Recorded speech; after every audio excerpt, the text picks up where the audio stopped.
Is Europe overrated? A lot of freedom-minded folks have left Europe or are avoiding Europe. And while its citizenships are something to aspire to, and there are no doubt some good countries there, the fact is that legacy brand countries in Europe are indeed often overrated. And today I'm going to give you a number of examples. So you can go and watch the episode where I talked about all my thoughts, good and bad, on Europe, because I don't think that Europe is all bad. And I think if you're coming from a place like the US, Canada, Australia, I think that Europe offers a greater level of optionality, in some cases a greater level of freedom, certainly more opportunities to dramatically reduce your taxes. And so Europe isn't all bad. But when I say that Europe in general is overrated, I have excluded places like Ireland and Switzerland, which I think are perhaps more interesting for folks.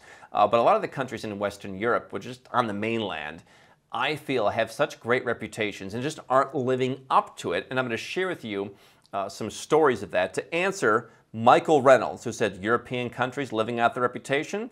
Yes, the reputation for not having brownouts, not having constant strikes. Oh, this is going to be good. Not arresting foreigners to wring some concession from the U.S. or for some domestic political gain, and not having to suddenly evacuate expats before a mob breaks into their enclave. I'm going to answer Michael here, and my name is Andrew Henderson. I'm the founder of Nomad Capitalist. We're a boutique consulting firm that helps 7- and 8-figure entrepreneurs and investors legally go where you're treated best. For some folks right now, that is indeed Europe. They're getting golden visas, they're opening bank accounts, they're buying properties with the euro at a 20-year low against the dollar. But wherever it is that you can go where you're treated best, we will help you do it. You can learn more at nomadcapitalist.com. So, this to me, again, you can have something that's good, but it's still overrated. And there are some things about Europe that are certainly attractive. But if the reputation, right? It's like when your friend says, oh, did you see that? Did you see that movie? Like the movie, oh, you gotta see it. It's the best movie ever. And you go and it's like a good movie. And you're like, but the guy said it was like the best movie in all of humankind, right? And it's not that, it's just good, right? And you're like, well, yeah, it was all right, right? If it would have been like, oh, there's a movie that's decent, you'd be like, yeah, that was pretty good. And to me, that's Europe. And so, I want to talk to, just in case you think, as Michael does, and you think that Europe is not living up to its reputation. Its reputation is fully deserved because there's no strikes. All right, let's go through it. And again, obviously, there are plenty of countries in Europe that you could say are good. Is Europe bad? Not necessarily. Is Europe as good as they claim? No. And is Europe better than the alternatives, right? If you're going to be moving, if you have the whole world as your oyster, if you've got 252 countries and territories to choose from, when you remove the romance, is Europe the best place to go? The answer for a lot of people is no. You can get more consumer conveniences at a lower cost, lower taxes, more personal freedom somewhere else. And so why would you do that? So let's go through his complaints about Europe one by one. I've just got a whole ton of articles here. I've been working on this for a while. No brownouts in Europe. All right, let's just click here. Germany and 5 other, this is from Euractiv. Germany and 5 other EU countries commit to solidarity as blackouts loom. That was from this summer. You saw in Germany, landlords were like turning off air conditioning because Russia, right? Here's the other article. This is from Bloomberg. Paris faces an even colder, darker winter than Berlin, with France more vulnerable than Germany to blackouts once the weather turns colder. Here's from Reuters, right? All these like conspiracy theory websites, right? Reuters, Swiss brace for rolling 4-hour blackouts in any energy crunch, saying Switzerland could resort to rolling 4-hour blackouts should Europe's energy crisis lead to winter power shortages.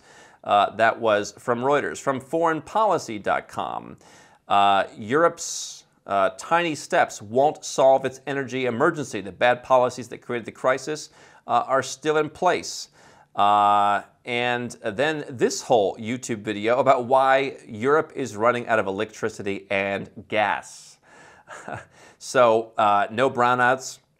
How about no strikes? An article on CNBC says Americans hoping for European vacations this summer.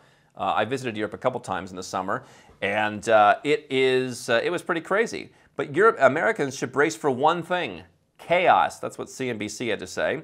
The Points guy put a whole thing together about travel may be disrupted in Europe on these dates, so plan accordingly. Why? Thanks to strikes. Time Out says these are the strikes at European airports that you'll want to avoid. The Local in Italy has the calendar for planes and trains for summer strikes in 2022. And if anyone's ever been to Italy, have you ever been to Italy for a period of more than 12 hours where there wasn't some strike? I don't think I have. Italy air traffic controllers to strike is another article. Cabin crew and air traffic control to strike. And a lot of strikes going on in this Italy, I'll tell you what. U.S. News, 500 flights scrapped in Italy by 4-hour aviation strikes. Strike information on Italia Rail. Bloomberg talks about when the UK's next strike. All right, finally some heat off of Italy. On trains and airplanes. Wall Street Journal, strikes roll across Europe as unions push for higher wages to offset inflation. Now, here's the thing that people will say, by the way. Oh, well, I said no strikes, but okay, like people are going to strike for higher wages. We're not talking about why they're striking, right? Like, the cause could be good, it could be bad, we can all disagree, whatever. Like, if you get to say, oh, well, the UAE only has no taxes because they have oil, and I'm like, yeah, who cares? You also don't get to say, well, but like that Italy only has strikes because people aren't paid enough. Hey, listen, do you want strikes or do you want it? The quote from Michael was, Europe has a great reputation because we don't have constant strikes. Looks like a lot of strikes to me. On arresting foreigners, I don't know much to say on that, except that I think that certainly the U.S. engages in stuff like that too, and maybe that's an area where Western Europe is better than places like the U.S. where they don't get involved in some of that stuff, although I think they probably do. The other thing that Europe does is, I remember watching this thing about Morocco and how, the European Union, we don't engage in certain kinds of policing and that kind of thing, and then they give money to Morocco, which shares a border with Spain, to go and like beat Moroccans with sticks with nails on it to keep them from getting into Spain. And then the EU is like, oh, our hands are so sparkling clean and white, right? So they get everyone else to do their dirty work. Speaking about evacuating people, and speaking about the U.S., where I'm from, will evacuate you in the event of something, and then they will send you a bill. So you can be evacuated at your own expense. I don't know how many countries we see mobs in, by the way. I've seen mobs this year in France, not personally, but you see it in the news. You had some big protests in the Netherlands. I mean, I'm seeing mobs in the Western world. I live in places that are somewhat emerging. I'm not seeing a lot of mobs where I'm at. I'm not asking to be evacuated where I'm at. I don't see this. So we're not all moving to Syria. This is kind of a common misconception that if you leave the comforts of the great United States or the great Europe, that you must be going to Somalia. Yeah, people just go into Bangkok sometimes. Yeah, they're going to Belgrade, and you'll be fine. And so if you're not fine, then I guess you can ask your country to come and get you and sell you a seat on their expensive plane. And so you can live in the Gulf, you can live in Southeast Asia, you can live in Latin America, you can have a household staff serving you, you can hire your own security detail if you want with all the money that you'll save on cost of living. Some of these countries have lower inflation than where you're living. I mean, Mexico has lower inflation than the European Union, right? Mexico's done a better job with inflation than the EU. Does that, that's something to note. But you can save money. Maybe you've got lower inflation, these inflationary times. You certainly pay a lot less taxes in some of these places. Put some of that money towards having a household staff. They serve you. You have a great quality of life. Certainly food in Europe, I suppose, is better than where I'm from, the U.S., and it's more organic. But you can eat better. I'm looking at chefs to hire right now, so I can, eat a little bit better. And you can avoid a lot of these problems living in an up-and-coming, tax-friendly place with a good lifestyle. Have your own staff if you want. You don't have to. I'm not a fan of a huge staff, but hire a personal assistant, hire a chef, hire a driver, hire a security. If it's that bad, Michael, hire a security force. And if you are a successful person, you can pay for all of that and then some with the money you'll save moving out of a place where if you want to live in Europe, I'm all for it. But let's make Europe compete. And let's make all the other Western countries compete on a level playing field. Let's look at them quantitatively. I don't hate Europe.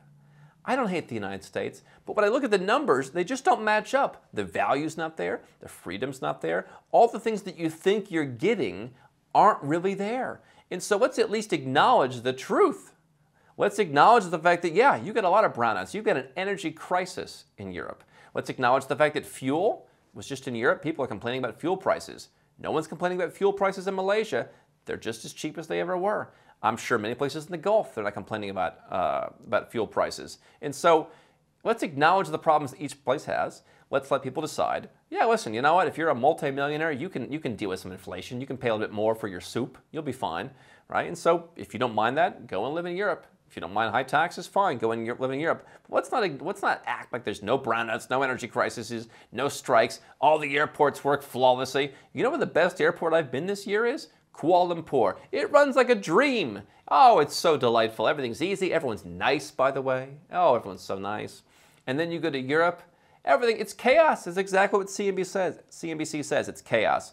And so if you're looking for a way out, if you're looking for more freedom, if you're looking to keep more of your own money, realize that you've perhaps been sold a vision of your country that doesn't really exist, and that other countries are not all Somalia, and that they can stack up pretty well and then some.